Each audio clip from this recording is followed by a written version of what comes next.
సిద్దిపేట పట్టణంలోని అంబేద్కర్ నగర్లో తాళం వేసి ఉన్న ఓ ఇంటిలో ప్రమాదవశాత్తు అగ్ని ప్రమాదం జరగడంతో రోడ్డున పడిన జ్యోతిరాజుల కుటుంబానికి అండగా నిలిచారు మాజీ మంత్రి హరీష్ రావు. పార్టీ నాయకుల ద్వారా తక్షణ నగదు సహాయం అందించడంతో పాటు నిత్యావసర సరుకులు, బట్టలు, దుప్పట్లు అందించారు.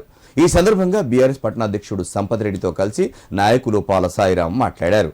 ఇల్లు పూర్తిగా కాలిపోవడంతో పక్కనే ఉన్న జాంబో యూత్లో ఆశ్రయం పొందుతున్న కుటుంబానికి ప్రభుత్వం ఆర్థిక సాయం అందించడంతో పాటు వారికి ఇల్లు మంజూరు చేయాలని డిమాండ్ చేశారు. అధైర్యపడవద్దని మాజీ మంత్రి హరీష్ రావు బీఆర్ఎస్ నాయకులు అండగా ఉంటారని వారికి ధైర్యం చెప్పారు. వారి వెంట బీఆర్ఎస్ నాయకులు రాములు, భూపేష్, కనకరాజు, సాయి ప్రేమ్, రాజు, నరేష్, ఆకాష్ పాల్గొన్నారు. అంబేద్కర్ నగర్లో అనుకోకుండా ప్రమాదవశాత్తు మన తొంటోళ్ళ జ్యోతి రాజు వాళ్ళ కుటుంబం సంబంధించిన వారి ఇల్లు అగ్నికి ఆహుతైంది.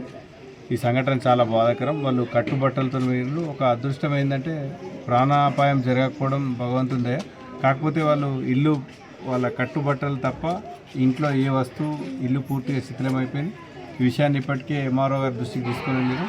వాళ్ళు పంచనామా చేసిన అన్నారు. ఫైర్ సేఫ్టీ ఆఫీసర్లకు కూడా చెప్పి ఆ ఫైర్ సర్టిఫికేట్ ఇప్పిస్తే తద్వారా మేము మా ప్రియతమ నేత హరీష్ అన్న గారి దృష్టికి తీసుకొని వెళ్ళి ఆ ఫైర్ ఆఫీసర్ ఇచ్చిన సర్టిఫికేటు, ఎంఆర్ఓ గారి పంచనామా రిపోర్టు ఇవన్నీ కూడా కలెక్టర్ గారి దగ్గర ఉంచి హరీష్ రావు గారిని రిక్వెస్ట్ చేసి తద్వారా కుటుంబానికి న్యాయం చేయడానికి మా భారత రాష్ట్ర సమితి పార్టీ ప్రతినిధి బృందం అంతా కూడా కృషి చేస్తుంది.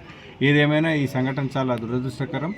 వాళ్ళు కూడా చాలా ధైర్యంగా ఉండాలని, వారికి మనోధైర్యం కలిగించడానికి ఇక్కడ స్థానిక నాయకులతో పాటు మా భారత రాష్ట్ర సమితి పార్టీ ప్రతినిధి బృందం వచ్చి వాళ్ళకు కొంత ధైర్యాన్ని నింపి వాళ్ళకు ఇప్పుడు నిత్యావసర వస్తువులు తక్షణ సహాయం కింద అందజేసి ఆ కుటుంబాన్ని పూర్తిగా ఆదుకోవడం కోసం హరీష్ రావు గారి తరఫున మీకు మేము ఉన్నామని ధైర్యం చెప్పడానికి ఇక్కడికి వచ్చేసాం.